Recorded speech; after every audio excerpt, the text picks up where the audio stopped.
అవి ఎలా అడుగుతామంటే మీరు చేసేటువంటి టైంను బట్టి అడుగుతూ ఉంటారన్నమాట. ఇక్కడ చూడండి, వెన్ ఈజ్ అని చెప్పి అడిగాను, ఇక్కడ వెన్ డిడ్ యూ అని అడిగాను, వెన్ విల్ యూ అని అడిగాను, వెన్ ఆర్ యూ అని అడుగుతున్నా, వెన్ కెన్ యూ అని అడుగుతున్నా, వెన్ డు యూ అని అడుగుతున్నా. కాబట్టి మీరు ఏ టైంలో పని చేస్తారనే దాన్ని బట్టి ఈ వర్డ్స్ అన్నీ మనకు వస్తాయి. ఇప్పుడు చూడండి, వెన్ డిడ్ యూ ఎప్పుడు అడుగుతారు అంటే జరిగిపోయిన పనులు.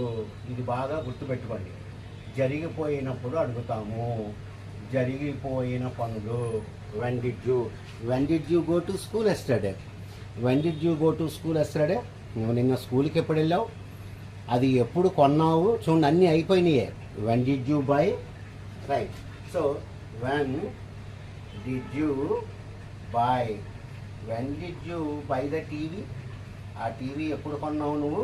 వెన్ డిడ్ యూ బై, ఇక్కడ వెన్న పక్కన నేను డిడ్ వాడాను, ఎందుకంటే